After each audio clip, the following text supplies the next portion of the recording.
Assalamualaikum students, hope you all are fine. I am your इस्लामियात teacher.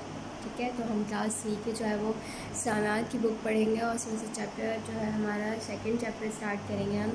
First chapter मैं आपको done करवा चुकी हूँ. ठीक है, तो आपने उसका होम असाइनमेंट कर लिया होगा. उसके बाद आपने सेकंड चैप्टर करना है. सेकंड चैप्टर जो है सबसे पहले हम आप लोग बुक्स निकालें. बुक्स में जो है आपने यूनिट निकालना है.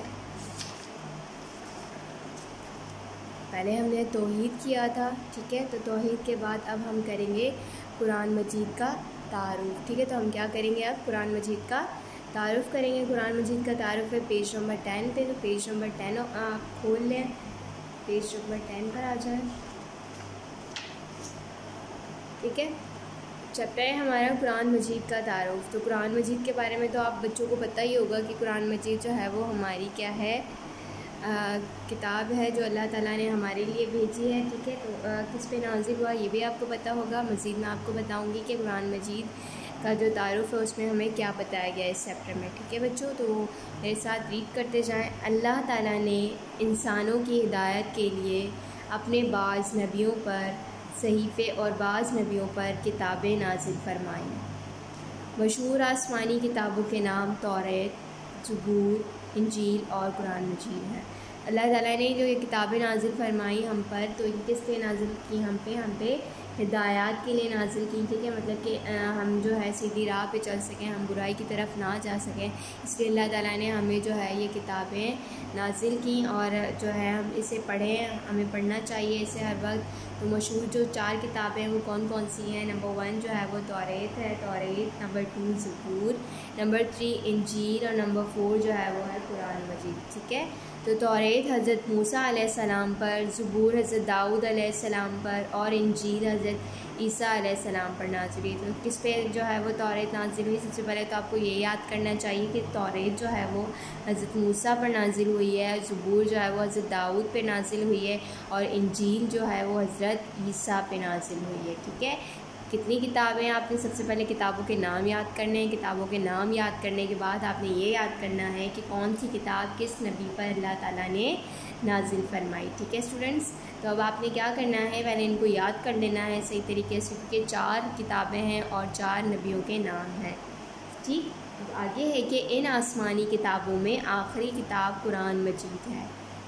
इन जो किताबें हैं ये 4 किताबें हैं, उनमें सबसे आखिरी किताब कौन सी है, कुरान मजीद है. ठीक है, कुरान मजीद जो है अल्लाह ताला ने अपने आखिरी नबी और रसूल हज़रत मोहम्मद मुस्तफ़ा सल्लल्लाहु अलैहि वसल्लम पर नाजिल किया. कुरान मजीद अल्लाह ताला ने अपने आखिरी नबी किस पे नाजिल किया. कौन है आखिरी नबी, आप सबको पता ही होगा कि हमारे आखिरी नबी हैं हज़रत मोहम्मद मुस्तफ़ा सल्लल्लाहु अलैहि वसल्लम, जिन पर अल्लाह ताला ने अपनी किताब नाजिल फरमाई. और किताब का नाम क्या है, कुरान मजीद. कुरान मजीद के नाजिल होने पर पिछली तमाम आसमानी किताबें मनसूख हो गई. ठीक है, क्या हुआ था कि जब कुरान मजीद नाजिल हुआ था तो जो बाकी किताबें थी वो क्या हो गई थी, वो मनसूख हो गई थी. ठीक है, क्योंकि ये किताबें ख़ास ज़मानों और ख़ास कौमों के लिए नाजिल की गई थी. मतलब कि अगर तौरात, ज़बूर और इंजील नाजिल की गई हैं तो वो क्या थी, ख़ास जो है वो ज़माने थे और ख़ास कौमें थी. मतलब कि जैसे कि हम लोग क्या हैं, हम मुसलमान हैं ना, हमारा मज़हब इस्लाम है, तो हम क्या हैं, हम मुसलमान हैं. तो इसी तरह बाकी जो कौमें हैं कि जैसे कि बनी इसराइल का ज़िक्र किया गया है कुरान पाक में. बनी इसराइल है और ऐसे बहुत सारी कौमें हैं, मतलब कि उनके हर किसी का नबी अलग अल्लाह ताला ने मुकर्रर किया हुआ है. तो इसी तरह किताबें भी उनके लिए उनके हिसाब से ही मुकर्रर की गई हैं. ठीक है, तो हमारे जो नबी हैं वो हज़रत मोहम्मद मुस्तफ़ा सल्लल्लाहु अलैहि वसल्लम हैं. इसी तरह तो उन पर किताब जो है वो कुरान मजीद नाज़िल हुई, तो इसलिए हम क्या पढ़ते हैं, कुरान मजीद पढ़ते हैं. ठीक है, तो कुरान मजीद ही अपनी असल हालत में मौजूद है. बाकी तौरात, ज़बूर और इंजील में जो है वो पहली वाली सूरत में है ही नहीं, क्योंकि लोगों ने उसमें बहुत सारी चेंजिंग कर दी है, लोगों ने उसमें बहुत सारी तब्दीलियाँ कर डाली हैं. ठीक है, अब मैं आगे पढ़ा रही हूँ आपको कि आगे क्या है कि इन आसमानी किताबों में लोगों ने तब्दीलियाँ भी कर ली थी. जैसा कि मैंने आपको बताया कि इन किताबों में क्या हो चुकी हैं, तब्दीलियाँ हो चुकी हैं. तो इसमें भी आपको यही बताया गया है कि इन किताबों में लोगों ने तब्दीलियाँ भी कर ली थी. जिस तरह हमारे नबी सल्लल्लाहु अलैहि वसल्लम आखिरी नबी हैं, इसी तरह कुरान मजीद भी आखिरी किताब है, मतलब कि हमारे नबी आखिरी हैं तो किताब भी क्या है, आखिरी है, क्योंकि अल्लाह ताला ने कह दिया है कि हमारे नबी जो है आखिरी नबी है, इसके बाद कोई नबी नहीं आएगा। ठीक है, तो कुरान मजीद भी क्या है, हमारी आखिरी किताब है। ठीक है, अब आगे क्या है, आगे है कुरान मजीद के बाद अब कोई आसमानी किताब नहीं आएगी। कुरान मजीद के बाद भी अब कोई आसमानी किताब नहीं आएगी। ठीक है, आगे क्या है, आगे ये है क्योंकि ये क़यामत तक तमाम इंसानों के लिए हिदायत का ज़रिया है। क्या है, क्योंकि ये क़यामत तक तमाम इंसानों के लिए हिदायत का ज़रिया है। कुरान मजीद का एक एक लफ्ज़ और हुर्फ आज तक वही है जैसा कि अल्लाह ताला ने नाजिल फरमाया था। मतलब कि कुरान मजीद में अब तक कोई भी चेंजिंग नहीं आई, क्योंकि इसका ज़िम्मा अल्लाह ताला ने ख़ुद लिया है, उसमें कोई चेंजिंग नहीं कर सकता। ठीक है बच्चों, कुरान मजीद का जो एक एक लफ्ज़ है और हुर्फ है, मतलब कि एक अल्फाज भी जो है वो चेंज नहीं हुआ, ना ज़बर ज़ेर ना हो पेश चेंज हुआ है। ठीक है, आगे है कि अल्लाह ताला ने नाजिल फरमाया था क़यामत तक उसमें कोई तब्दीली मुमकिन नहीं है, क्योंकि कुरान पाक की हिफाजत का ज़िम्मा ख़ुद अल्लाह ताला ने लिया है। इस्लाम दुश्मनों ने बहुत कोशिशें भी की लेकिन नाकाम रहे। कुरान मजीद को चेंज करने के लिए लोगों ने बहुत सारी कोशिशें की, क्योंकि जो दुश्मन हैं वो क्या चाहते होंगे कि हमारी किताब क्यों जो है वो सही हालत में रहे और क्यों हम मुसलमान जो है वो उससे हिदायत हासिल करें। तो लोगों ने कोशिशें की थी कि वो इस किताब को तब्दील करें, पर अल्लाह ताला ने इसकी हिफाजत का ज़िम्मा खुद लिया है, तो किसी में भी इतनी ताकत नहीं है कि वो इस किताब को चेंज कर सके। ठीक है बच्चों, कुरान करीम एक मुकम्मल ज़ाब्ता हयात है। एक मुकम्मल ज़ाब्ता हयात से मुराद है कि एक बेहतरीन जो जिससे हम ज़िंदगी गुजार सकें, हम जिसको देखकर जो है अपनी ज़िंदगी उसी के मुताबिक गुजारें, तो ये क्या है, एक मुकम्मल ज़ाब्ता हयात है। एक ज़िंदगी पूरी गुजारने का क्या है, मुकम्मल ज़ाब्ता है, मतलब उसमें सब कुछ अल्लाह ताला ने बयान कर दिया हम इंसानों के लिए, ताकि हम उससे क्या करें, हिदायत हासिल करें और उस पर अमल करें। ठीक है, ये अव्वल ता आखिर नसीहत है। क्या है उसमें, और सिर्फ नसीहत बयान की गई है, पहले से लेकर आखिर तक, मतलब शुरू से लेकर आखिर तक। उसकी रहनुमाई के बगैर अच्छी और कामयाब ज़िंदगी नहीं गुजारी जा सकती। मतलब कि अगर हम उस किताब को नहीं देखेंगे तो हम इसके बगैर ना अच्छी ज़िंदगी गुजार सकते हैं और ना ही कामयाब हो सकते हैं। कुरान करीम वो वाहिद आसमानी किताब है जो क़यामत तक तमाम ज़मानों और तमाम इंसानों के लिए हिदायत का ज़रिया है।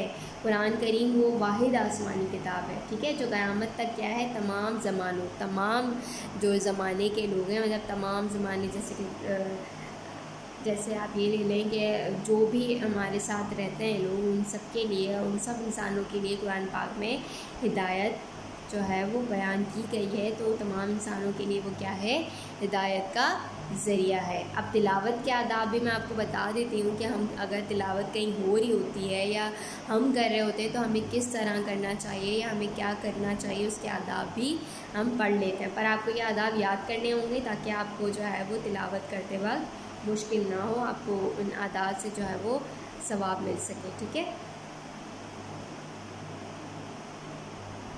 कुरान मजीद अल्लाह का कलाम है, लिहाजा उसे अदब के साथ पढ़ना चाहिए। कुरान मजीद किसका कलाम है? सबसे पहले तो अल्लाह का कलाम है, तो हमें क्या करना चाहिए, उसका अदब करना चाहिए और फिर अदब के साथ पढ़ना भी चाहिए। ठीक है, अगर हम कुरान मजीद की तिलावत ना कर रहे हों तब भी उसका एहतराम करना चाहिए। फॉर एग्ज़ाम्पल आप ऐसा ले लें कि अगर कहीं दूर तिलावत हो रही है और आप तिलावत नहीं कर रहे, कहीं और हो रही है, तो आपको क्या करना चाहिए, खामोश होकर बैठ जाना चाहिए, उसको खामोशी से सुनना चाहिए, क्योंकि कुरान पाक जो है वो किसका कलाम है, अल्लाह का कलाम है ना, तो हमें उसका क्या करना चाहिए, एहतराम करना चाहिए। उसकी एक आदाब है, वो एक आम तो किताब नहीं है ना, वो एक ख़ास किताब है, अल्लाह ताला की किताब है। ठीक है, कुरान मजीद की तिलावत के वक्त जिस्म पाक और लिबास पाकीज़ा होना चाहिए, मतलब कि आप गंदे नहीं होने चाहिए, आपका जो है वो जिस्म पाक होना चाहिए और लिबास कैसा होना चाहिए, पाकीज़ा होना चाहिए, मतलब लिबास भी आपका पाक होना चाहिए। ठीक है, कुरान मजीद की तिलावत से पहले वज़ू करना ज़रूरी है। वज़ू के बगैर तो हम कुरान पाक को हाथ नहीं लगाते ना, तो तिलावत करने से पहले हमें क्या करना चाहिए, वज़ू करना चाहिए। ठीक है, हमें कुरान मजीद की तिलावत से पहले वज़ू करना ज़रूरी है। तिलावत के लिए पाक जगह पर बैठना चाहिए। क्या करना चाहिए? आपका जिस्म पाक होना चाहिए, आपका लिबास पाक होना चाहिए, आपने कुरान मजीद की तिलावत से पहले वज़ू करना चाहिए और क्या करना चाहिए, आपकी जिस जगह पे आप बैठ के तिलावत करेंगे वो जगह भी पाक साफ़ होनी चाहिए, क्योंकि सफाई हम मुसलमानों के लिए क्या है, निस्फ़ ईमान है। ठीक है, बेहतर है कि किबले की तरफ रुक करके बैठें। ज़्यादा बेहतर यही होगा कि आप जो है किबले की तरफ रुक करके बैठें। ठीक है, तिलावत सुकून के साथ और ठहर ठहर कर करनी चाहिए, मतलब जल्दी जल्दी नहीं पढ़नी चाहिए। तिलावत जो है हमें बहुत सुकून और इत्मीनान से ठहर ठहर के एक एक लफ्ज़ को पढ़ना चाहिए। ठीक है,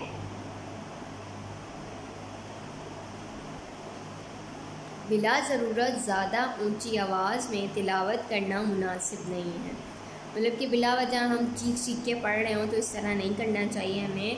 हमें क्या करना चाहिए, बिल्कुल नॉर्मल सी आवाज़ हो, जो सुने भी कोई तो उसको क्या हो, अच्छा लगे और उसको अच्छा महसूस हो। तो इसलिए हमें क्या करना चाहिए, तिलावत बहुत धीमे लहजे से करनी चाहिए। ठीक है, इससे कुरान मजीद की बेअदबी होती है और सुनने वालों को भी तकलीफ़ होती है। अब अगर आप ज़ोर ज़ोर से चीख चीख कर पढ़ेंगे तो आप चीखते हैं तो घर में आपको मम्मा वैसे ही डांटती होंगी ना। तो इस तरह हम तो कुरान पढ़ रहे हैं ना, तो हमें बहुत जो है धीमे लहजे से और बहुत आराम से अगर हम पढ़ेंगे तो हर कोई सुनेगा और फिर क्या होगा, आपको इसका सवाब भी मिलेगा। तो इसकी बेअदबी हमें नहीं करनी चाहिए। ठीक है, अल्लाह ताला का हुक्म ये है कि जब कोई बुलंद आवाज़ से कुरान पढ़ता है। नंबर 4 पर है तिलावत सुकून के साथ और ठहर ठहर कर करनी चाहिए। तिलावत हमें कैसे करनी चाहिए, बहुत सुकून से और ठहर ठहर कर करनी चाहिए। ठीक है, बिला ज़रूरत ज़्यादा ऊंची आवाज़ में तिलावत करना मुनासिब नहीं है, इससे कुरान मजीद की बेअदबी होती है और सुनने वालों को भी तकलीफ़ होती है। मतलब कि हमें कुरान पाक अगर पढ़ना है तो ठहर ठहर के पढ़ना है, उसकी बेअदबी ना हो और सुनने वालों को भी क्या हो, तकलीफ़ ना हो। ठीक है, इस तरीके से हमें तिलावत करनी है। अल्लाह ताला का हुक्म ये है कि जब कोई बुलंद आवाज़ से कुरान पढ़ता है और लोग उसे तवज्जो से नहीं सुनते तो वो गुनहगार होते हैं। कुरान पाक में अल्लाह ताला ने फरमाया है, तर्जुमा मैं आपको पढ़ के सुना देती हूँ। ठीक है, कि तर्जुमे में अल्लाह ताला ने हमें क्या कहा है, और जब कुरान पढ़ा जाए तो उसे तवज्जो से सुना करो और ख़ामोश रहा करो ताकि तुम पर रहम किया जाए। मतलब कि अगर कोई तिलावत कर रहा है या फिर आपके करीब करीब कहीं से भी आपको कुरान पाक की आवाज़ आ रही है तो फिर आपने क्या करना है, आपने खामोशी से उसको सुनना है। ठीक है, ऐसा नहीं कि आप शोर करते रहें। अगर आप शोर करते रहेंगे तो क्या होगा, आपको जो है इसका गुनाह मिलेगा। तो फिर अल्लाह ताला ने आपको कुरान मजीद में भी ये चीज़ बता दी है कि उसे तवज्जो से सुना करो और खामोश रहा करो, तो फिर क्या होगा, आप पर रहम किया जाएगा। ठीक है, अब आगे क्या है, अब आगे आपने ये करना है कि आपने ये मश्क करनी है। मश्क में आपके पास है मशहूर आसमानी किताबों के नाम बताएं। मैं आपको बता चुकी हूँ कि मशहूर आसमानी किताबें कौन कौन सी हैं। ठीक है, आखिरी आसमानी किताब कौन सी है। ठीक है, नंबर 3 है कि कुरान मजीद किसका कलाम है। नंबर 4 है कुरान मजीद की तिलावत से पहले क्या क्या करना चाहिए। ये जो है आपने तिलावत से आप लिखेंगे कि आपने जो है वो कुरान मजीद की तिलावत से पहले क्या करना चाहिए, आपने कहाँ से लिखना है, ये तिलावत के आदाब से लिखना है। ठीक है, आपको इसमें बता दिया गया है। और फिर आपके पास क्या है, खाली जगहें दी गई हैं कि खाली जगह में आपने क्या करना है। कुरान मजीद के बाद अब कोई डैश नहीं आएगी। कुरान मजीद नाजिल होने पर पिछली तमाम डैश मनसूख हो गई। ठीक है, कुरान मजीद की हिफाजत का ज़िम्मा खुद डैश ने लिया है। डैश आवाज़ में तिलावत करना ठीक नहीं है। तो मैं आपको पूरा चैप्टर समझा चुकी हूँ। मैंने आपको बिल्कुल इस तरीके से समझाया कि आप ये इन सारे सवालों के जवाब दे सकते हैं और खाली जगह भी पुर कर सकते हैं। ठीक है, उसके बाद आपने करना है आसमानी किताबों के नामों को उन रसूलों के नामों से मिलाएं जिन पर ये नाजिल की गई है। मैंने बताया था कि तौरेत किस पर नाजिल हुई, ज़बूर किस पर नाजिल हुई, इंजील किस पे नाजिल हुई और कुरान मजीद किस पर नाजिल हुई। आपने क्या करना है, मैचिंग करनी है। तो कुरान मजीद का तो सबको ही पता होगा कि कुरान मजीद किस पर नाजिल हुई। कुरान मजीद हज़रत मोहम्मद मुस्तफ़ा सल्लल्लाहु अलैहि वसल्लम पे नाजिल हुई। ठीक है, तो ये आपने इस तरीके से मैचिंग करनी है। मैचिंग करके आपने यहाँ नहीं करनी, आपने जो है अपने लूज़ पेजेस में करनी है, जो लूज़ पेजेस आपको दिए गए हैं। ठीक है, तो ये बुक वर्क नहीं है आपका, आपने उसमें उतारना है इसको। फिर आपने क्या करना है कि ये एक आपके पास एक्टिविटी दी गई है कि हामिद एक अच्छा बच्चा है, वो अभी अभी कुरान मजीद की तिलावत करके फ़ारिग हुआ है। तिलावत के वक्त उसने जो जो काम किए वो यहाँ लिखे हुए हैं।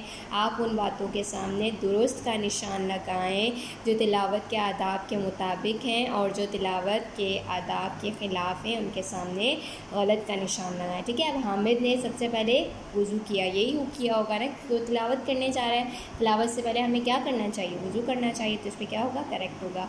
इसी तरह आपने क्या करना है कि आपने न्यूज़ पेजेस पे आपने ये उतारना है, पूरा काम उतार के आपने करना है इस तरीके से न्यूज़ पेजेस पे कि सबसे पहले आपने लाइन ड्रॉ करनी है। लाइन ड्रॉ करने के बाद जो है वो मश्क करनी है। ठीक है, मश्क लिखना है, सबक का नाम। ठीक है, यहाँ आपने सबक का नाम शो करना है। फिर आपने क्या करना है, आपने सवाल करने हैं, सारे सवाल जवाब करने हैं। इसी तरीके से सवाल जवाब के बाद आपने खाली जगहें करनी हैं। खाली जगहें करने के बाद आपने मैचिंग करनी है, खाली जगहें करनी। ठीक है, खाली जगहें के बाद आपने नंबर 2 करना है, ये जो है मिलाना है आपने। ये एक मश्क हो गई आपकी। ठीक है, एक्टिविटी है जैसे कि।